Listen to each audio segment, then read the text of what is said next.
Sebelumnya saya mau mengucapkan terima kasih kepada Ibu Sri Watini yang sudah menyiapkan acara luar biasa ini. Benar seperti yang disampaikan oleh Ibu Dr. Wahyu Sri Ambar Arum, acara webinar ini merupakan acara webinar luar biasa, komplit ya, dari Dinas Tenaga Kerja hadir, alhamdulillah, kemudian dari DPRD Jabar hadir, kemudian dari Universitas UNJ, Profesor Dr. Haja Eliana pun hadir, Ibu Dr. Hajah Wahyu Sri Ambar Arum juga hadir. Jadi luar biasa. Kebetulan saya diberikan session nomor 2 dari akhir, nanti akan dilanjutkan oleh Mr. Hachia, di mana beliau juga merupakan lembaga pelatihan non formal di Jepang. Jadi kita berkolaborasi dengan beliau. Baik, perkenalkan, nama saya Mardiana Asmarani. Tadi sudah dijelaskan panjang lebar, CV-nya malu banget sih ya. Sampai dibacakan semua itu, jadi ketahuan ya, Mas Ali.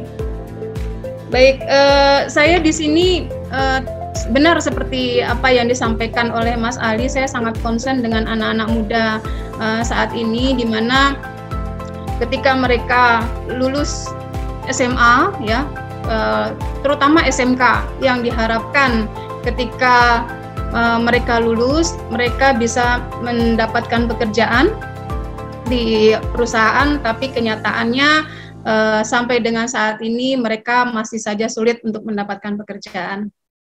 Dan tadi sudah dijelaskan dari diskusi awal dari Ibu Dr. Sri mengenai membangun jiwa kewirausahaan sejak dini, itu sangat bagus sekali, saya juga setuju. Kemudian juga dipaparkan lengkap sekali oleh Ibu Dr. Hajah Wahyu Sri Ambar Arum mengenai kewirausahaan. Jadi sebenarnya itu lengkap sekali menyampaikan pentingnya berwirausaha, khususnya untuk kondisi saat ini. Untuk LPK Cakradian Utama, tujuannya adalah membantu, memfasilitasi, memberikan keterampilan khusus buat mereka yang ingin mengembangkan kreativitasnya dalam mendapatkan penghasilan. Salah satunya adalah bagaimana dia mengembangkan apa yang tadi sudah disampaikan oleh Ibu Sri, dari sejak dini ingin menjadi seorang pewirausaha. Nah, kenyataannya seperti yang tadi juga sudah disampaikan oleh Ibu Dr. Wahyu Sri Ambar, ketika ilmunya itu sudah dapat dari sejak dini sampai dia sekolah, ya, SD, SMP, SMA, bahkan kuliah, harapannya beliau mendapatkan pekerjaan yang sesuai. Harapannya ingin membuka usaha yang diimpikan sejak kecil, ya, tapi ternyata kesulitan di biaya. Memang tadi benar yang disampaikan oleh Ibu Dr. Sri Ambar, untuk berwirausaha tidak harus menunggu modal, tapi pada kenyataannya modal tetap, ya, uang tetap nomor satu. Jadi tanpa modal kita susah untuk berwirausaha. Sekecil apapun kita mau jual makanan, itu kan makanannya harus kita beli. Jadi tetap modal itu uang nomor satu. Dalam pelatihan di LPK Cakradian Utama, kita lebih menyampaikan bagaimana caranya untuk bisa mendapatkan uang untuk kelak uang tersebut dijadikan modal untuk berwirausaha. Saat ini saya melihat peluang untuk kita mengumpulkan uang di Indonesia, ya, khususnya di Jakarta, di Bekasi, itu sangat sulit sekali. Ketika kita bekerja, penghasilan kita itu malah justru bukannya ada tabungan, malah ada hutang di sana sini. Bagaimana dia mau mengumpulkan uang untuk modal? Akhirnya kita coba ambil kesempatan, ada peluang kita bisa mendapatkan penghasilan lebih untuk kita tabung buat modal kita membuka usaha. Ya, ada kesempatan di luar negeri. Saya lebih suka Jepang ya. Kenapa? Karena Jepang itu sangat aman untuk kita jadikan tempat untuk mencari pekerjaan, mencari pengalaman, bahkan mencari uang. Nanti mungkin lebih teknisnya disampaikan oleh Mr. Hachiya-san bagaimana peluang di Jepang untuk mendapatkan pekerjaan maupun penghasilan. Jadi saya ingin memberikan kesempatan kepada pemuda Indonesia yang ingin mendapatkan penghasilan lebih ya, penghasilan lebih, itu bisa kita berikan kesempatan untuk bekerja di Jepang ya, dengan mendapatkan pengalaman bekerja di Jepang, kemudian penghasilan yang lebih besar sehingga dia bisa menabung, dan ketika nanti dia kembali dari Jepang itu uangnya bisa dia gunakan untuk memulai sebagai pewirausaha sesuai dengan apa yang dia dapatkan di Jepang. Peluang bekerja di Jepang saat ini ada banyak ya yang bisa diambil meskipun sedang dalam kondisi pandemi. Itu ada di pertanian, peternakan, restoran, dan pengolahan makanan. Nah, inilah ilmu ini yang bisa dimanfaatkan, di mana saat ini pertanian itu sangat baik untuk kita kembangkan dalam kondisi COVID ya. Di mana pertanian itu yang ada hubungannya dengan kehidupan kita sehari-hari. Kita masih membutuhkan beras, kita masih membutuhkan sayur. Untuk peternakan juga kita masih membutuhkan hewan ternak seperti ayam, bebek, ya, sapi, segala macam ya. Itu bisa kita kembangkan bagaimana untuk kita menjadi seorang petani yang baik atau peternak yang baik. Seperti itu. Jadi ilmu yang didapatkan nanti di Jepang itu bisa diimplementasikan di Indonesia ketika nanti dia kembali ke Jepang, seperti itu. Nah, berapa pendapatan yang diterima di Jepang? Karena kan tadi tujuannya kita mau mengumpulkan uang ya untuk modal. Itu bisa ditanyakan langsung sama Mr. Hachiya, berapa penghasilan yang diterima oleh para pekerja asing yang bekerja di Jepang. Tapi di sini saya sebutkan saja itu penghasilan untuk anak lulusan SMK ya, yang masih baru pertama kali belum bekerja, itu mereka mendapatkan penghasilan 15 sampai dengan 25 juta per bulan. Itu belum termasuk lembur. Nah, dari situ kita bisa mengambil gambaran dari 15 juta yang mereka dapatkan dikurangi biaya hidup. Biaya hidup di Jepang itu tinggi. Tapi kita LPK nanti akan menyarankan ke mereka untuk belajar hidup hemat. Karena di LPK itu juga akan diajarkan bagaimana untuk makan masak sehari-hari ya, tanpa harus jajan. Karena di Jepang itu kalau jajan itu mahal sekali, gajinya bisa habis dalam waktu 2 hari. Nah, kita ajarkan juga dia untuk berhemat dengan cara masak sendiri di rumah, kemudian tidak harus berhura-hura dulu di sana, kumpulkan uang sebagai tujuan utama untuk membuka usaha. Seperti itu. Itu belajar dari pengalaman siswa saya yang sudah berangkat dan sudah kembali lagi ke Indonesia. Mereka sudah membawa pulang sekitar 300 sampai dengan 400 juta. Itu dari gaji yang sudah dia kumpulkan selama 3 tahun, plus dengan uang asuransi, kemudian uang dari perusahaan ya sebagai ucapan terima kasih. plus dengan uang tabungannya dia itu bisa dia kumpulkan sekitar 400 juta itu di tahun kemarin ya. Untuk tahun ini mereka belum kembali karena COVID, jadi diperpanjang lagi bekerjanya di Jepang, tapi uang tetap ditransfer kepada orang tuanya, dan orang tuanya yang mengembangkan usaha anaknya di Indonesia dari modal yang dikirimkan oleh anaknya. Seperti itu mungkin gambaran mengenai bagaimana untuk melengkapi apa yang sudah kita rencanakan dari awal untuk menjadi seorang pewirausaha. Ya, utamanya selain ilmu yang kita dapatkan untuk menjadi seorang pewirausaha yang baik, tentunya kita harus memiliki modal, terutama uang. LPK Cakradian Utama akan membantu mewujudkan bagaimana untuk mendapatkan uang tersebut, dan itu bisa tercipta ya dalam waktu 3 tahun.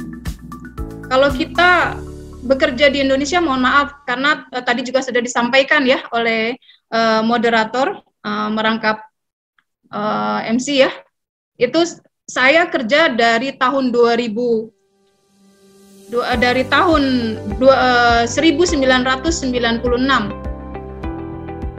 sampai dengan 2015 saya bekerja di bank.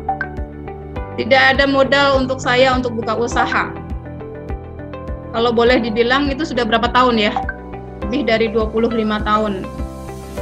Tidak ada modal untuk membuka usaha. Saya buka LPK ini juga karena saya melihat potensi. Bukan karena saya kesiapan uang dari apa yang saya dapatkan dari bekerja. Tapi kalau seandainya kita manfaatkan peluang kita mencari penghasilan di Jepang ini, dalam waktu 3 tahun itu kita sudah mengumpulkan uang yang tadi saya sampaikan sekitar 400 juta. Itu bisa kita kembangkan untuk modal usaha. Seperti itu, Bapak Ibu semua, dan mungkin di sini ada adik-adik yang kuliah ya.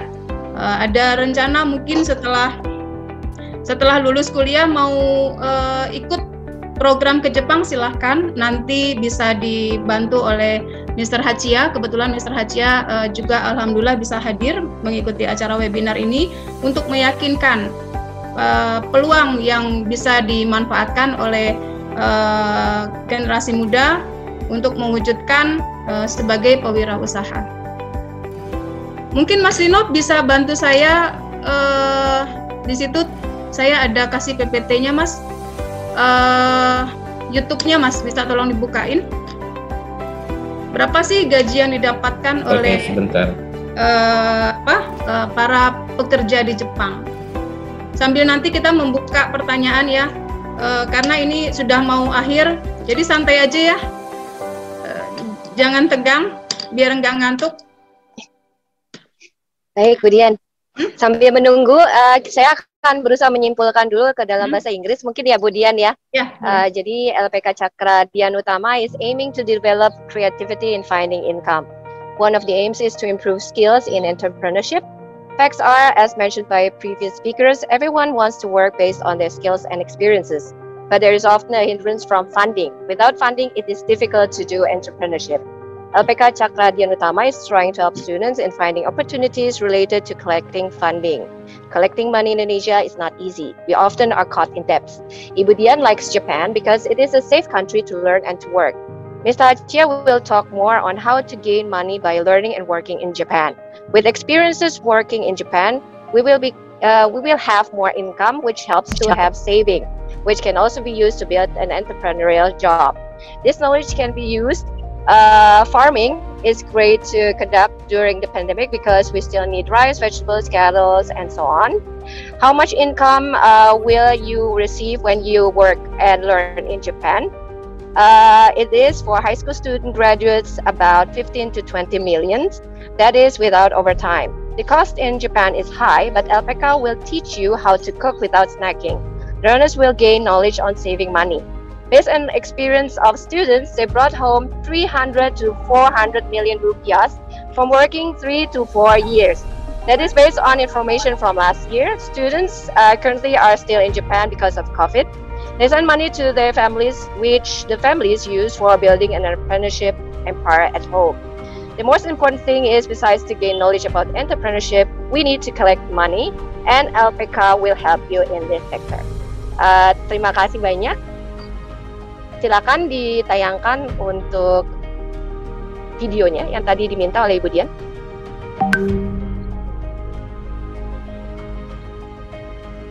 While waiting, it is also mentioned that Ibu Dian has worked from 1996 until 2015 at a bank where there is no capital to build a business. After college, you can also come to LPK Dian and Mr. Hachiya to get work in Japan.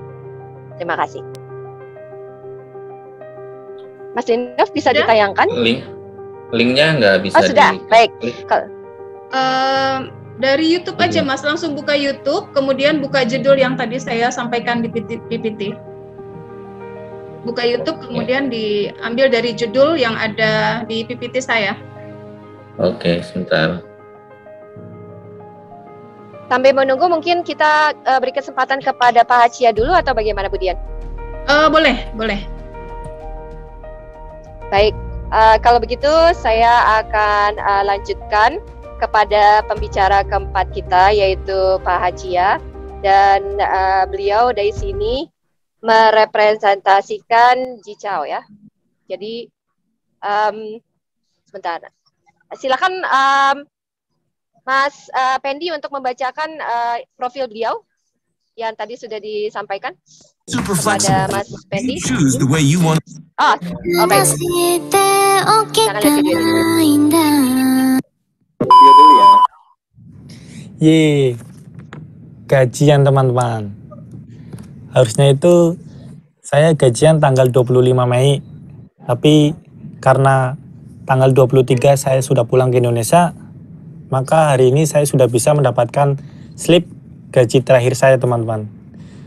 Jadi untuk teman-teman yang menanyakan berapa sih gaji pemagang Jepang, khususnya di bagian peternakan, silakan ditonton videonya. Dan yang belum subscribe channel saya, silakan di subscribe dan nyalakan notifikasinya, teman-teman. Tapi sebelum kita lanjut ke videonya, untuk teman-teman yang belum menonton video saya yang ini, silakan ditonton karena ada hubungannya dengan video yang sekarang saya buat, teman-teman, agar teman-teman tidak salah paham kenapa gajian saya lebih kecil padahal kerjanya sama. Oleh karena itu saya sarankan untuk teman-teman silakan ditonton videonya. Untuk link ada di deskripsi, teman-teman. Oke teman-teman, ini adalah bentuk dari slip gaji saya di Jepang. Jadi di kertas ini terdapat rincian-rincian kita dari hari kerja, total jam lembur kita, penghasilan kita selama 1 bulan, dan potongan-potongan kita nantinya, teman-teman. Jadi saya akan menjelaskan satu persatu. Dari yang pertama ini adalah total hari kerja saya selama 1 bulan, teman-teman. 20 hari kerja. Jadi ini belum termasuk lembur, teman-teman. Karena di perusahaan saya ini diwajibkan ada 1 hari kerja atau lembur itu diwajibkan masuk, teman-teman. Itu hari Rabu. Biasanya untuk hari Minggu juga ada, tapi jarang, teman-teman. Terus kita lanjut yang kedua atau di bawahnya ini adalah gaji pokok saya di Jepang, teman-teman. Jadi selama 1 bulan ini gaji pokok saya di Jepang adalah sebesar 124.500 yen. Untuk yang di sampingnya ini adalah tunjangan kehadiran saya, teman-teman. Ini selama 1 bulan itu saya dapat tunjangan kehadiran maksud saya sebesar 3.000 yen. Terus kita lanjut di sampingnya. Untuk yang ini adalah total jam lembur saya, teman-teman. Jadi hari Rabu sama hari Minggu saya masuk, terus dihitung lembur, ketemulah total jam lembur saya sekitar 40.406 jam. Terus yang di sampingnya ini adalah lembur tambahan, teman-teman. Jadi kalau ada pesanan banyak ataupun mesin rusak, biasanya harus diselesaikan hari itu. maka kita diwajibkan untuk lembur. Biasanya itu lemburnya tuh di sini kalau nggak 1 jam bisa sampai 2 jam teman-teman. Next kita lanjut ke yang sebelah kanan. Untuk yang sebelah kanan ini adalah total jam kerja. Jadi keseluruhannya itu total jam kerjanya saya itu 150 jam. Terus kemudian yang di bawahnya ini adalah biaya lembur teman-teman sebesar 57.596. Jadi setelah semuanya dihitung, ketemulah gajian saya selama 1 bulan sebesar 185.096 yen. Ini adalah gaji kotor saya teman-teman. Belum dipotong sama tunjangan A, B, C, sampai seterusnya. Jadi saya akan jelaskan potongan apa saja. Untuk yang pertama ini adalah potongan kesehatan teman-teman.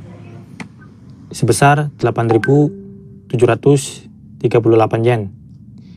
Kemudian yang di sampingnya ini adalah asuransi pensiunan atau biasa disebut nanking teman-teman. Jadi nanti selama kita kerja di Jepang itu potongan ini akan kembali lagi setelah kita pulang ke Indonesia.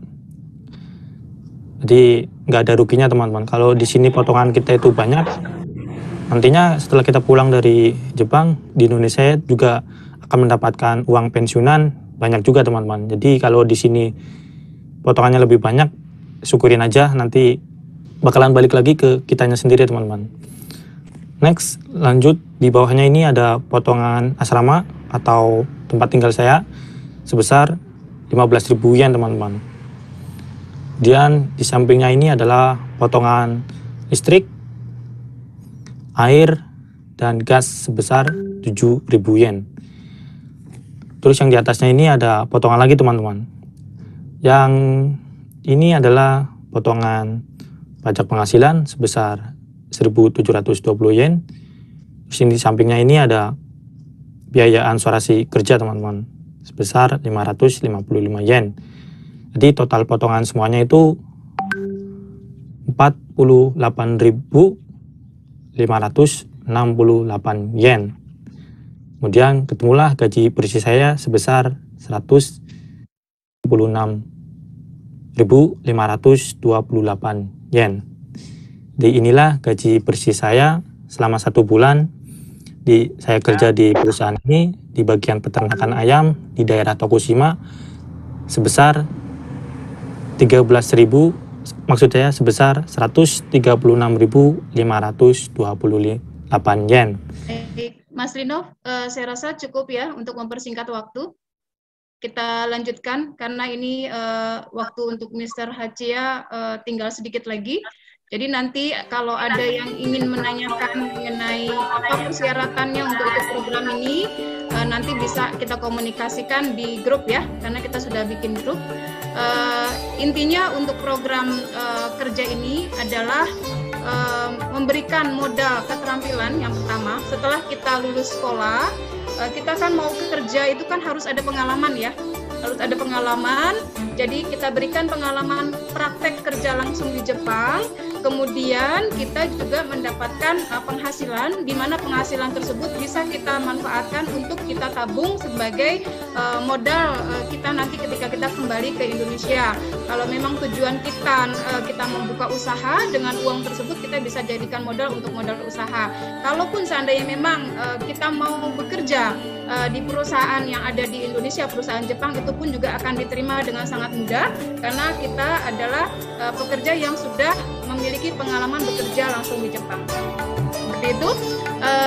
Mungkin saya rasa dari saya sudah cukup. Terima kasih atas waktunya. Kita lanjutkan dengan Mr. Hachia, di mana beliau sebagai lembaga pelatihan kerja langsung dari Jepang, sekaligus membantu untuk memfasilitasi mendapatkan perusahaan di sana. Terima kasih moderator dan MC atas waktunya. Assalamualaikum warahmatullahi wabarakatuh. Terima kasih untuk semuanya. Ya. Waalaikumsalam warahmatullahi wabarakatuh. Ya, Bu Nadia mau lanjutkan? Waalaikumsalam warahmatullahi wabarakatuh. Baik, kita akan lanjutkan ke pembicara keempat kita. We are moving forward to our fourth speaker, Mr. Masahiro Hachiya dari Japan International Care Aid Organization di Jepang. Beliau lulusan jurusan Manajemen Bisnis dan Analisis Ekonomi Universitas Seijo. Beliau juga aktif di perusahaan seperti The Japan Airline Inc., bagian pengembangan institusi perjalanan maskapai Jepang.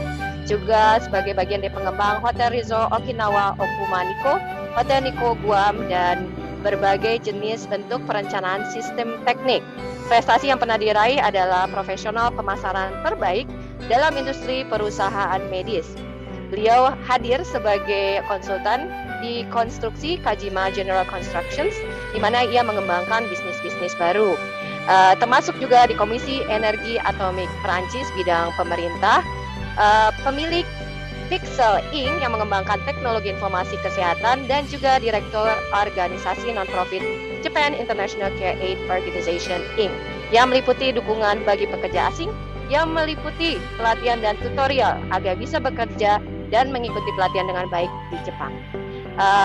To Mr. Masahiro Hachiya, the floor is yours. Hello, can you hear me? Yes, we can hear you very clearly. Oh, thank you very much for inviting me today. That's a great webinar. Thank you very much. Today, what I want to mention to your group about the reality of the job abroad in Japan. And actually, the present now is 1,700,000 foreign workers in Japan now. And but the other side, the balance of the foreign worker that comes from the one is Indonesia, Philippines, and Vietnam. These three countries is mainly the working in Japan.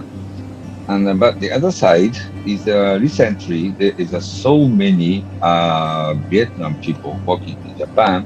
And Japan immigration is just modifying in the balance of this Vietnam, because their balance is 400,000 people working in Japan now. And but the other side, some Indonesian people is working in Japan is only 70,000 people only. So. And at least this March of 2021, the Japan immigration decided to stop the Vietnam people to entering Japan. Even if under the COVID-19, this decision is continuing to when this COVID-19 released. And then we are expecting to Indonesian people to work in Japan more. Meanwhile, I guess more 50,000 workers per year we can expect. And the other side, there is a various kind of visa, especially only working visa is EPA, Economic Partnership Agreement, and also TITP, Technical Intern Training Program. This is only training. And new one is SSW, Specified Skill Worker Visa. And then almost present now, there is very few people that issued by immigration as a specified work visa. Therefore, we expecting this working visa is increasing more. But the other side, this visa is a working visa, and the earning money is the same like Japanese nations. And then there is 14 approved job field, like caregiver, also building cleaning, also machine parts, also touring industries. Also, industry,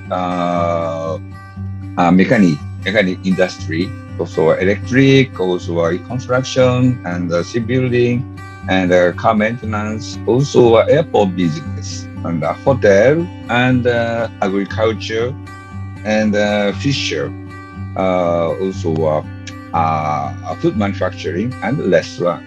But especially Japan market is attention. Attention is this caregiver, also building, cleaning, and restaurant and hotel, because the other industry business is extended from the technical intern training. And this training, this job field is almost applicated by the Vietnam people.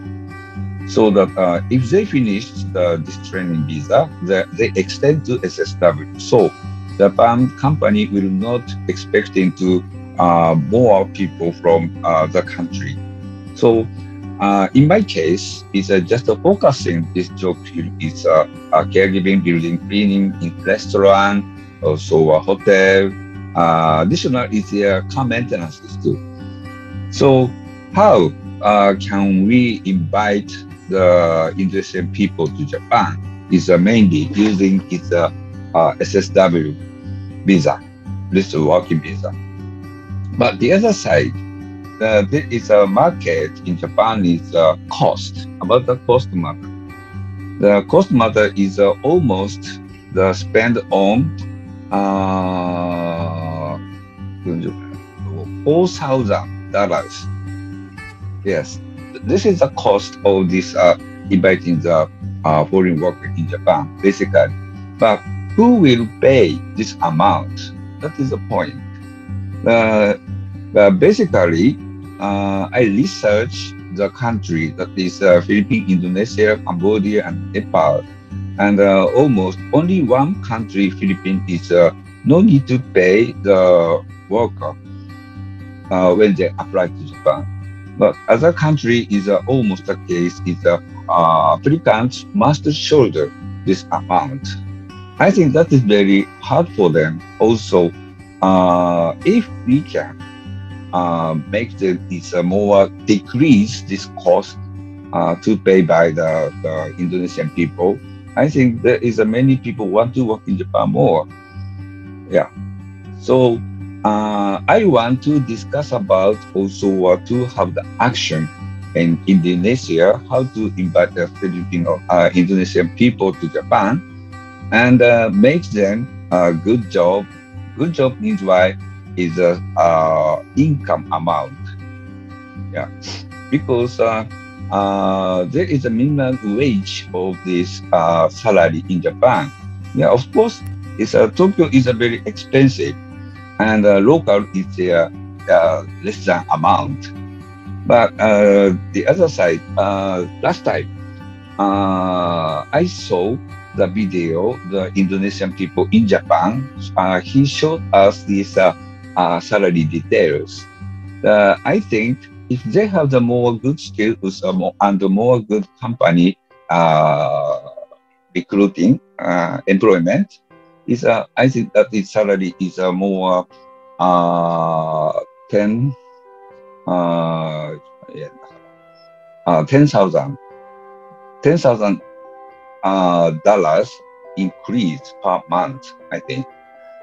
So how to discuss, how to make this function, how to make the good schemes that I want to process in Indonesia and to make them good income more and a good market. Good market is a volume of the workers in Japan by Indonesia. I think that is possible. But how to, this scheme and the function, how to discuss is very important, especially between Japan and Indonesia. Yes, this is my thought. And actually, moreover, yes, the almost foreign worker in Japan, their purpose is only earning money. After that, they will think, go back to the country or stay longer in Japan. Which case is better for them is that I think that is if they can see the good future scope of the vision about their family and also their referrals, if they have a good good daily life. How to get a good daily life? That is the point. Meanwhile, my purpose is when Indonesian people back to Indonesia, how they can pass every day. We want to support, even if they back to Indonesia, the last company job in Japan is to support him again. So they can continue to have the stability life even in Indonesia. Of course, this is related to the funding too. That is my project in Japan, how to support the Indonesian people who have the experience in Japan by financial, also technical, also economical matter. Yeah, this is my point. So meanwhile, is in the beginning, I told to these people about how many Indonesian people can work in Japan when next chance is I want to count the 50,000 people additional. So all in all is 10,000 people that if ever they can come to Japan. Yeah, this is my opinion. Thank you.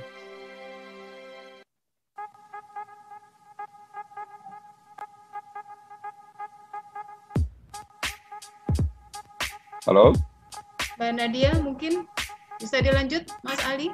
Hello, Mr. Masahiro. Thank you for your talk. It's very it gives us many insights about Japan and the cooperation with Indonesia. Thank you for your insight. I'd like to conclude a little about your talk.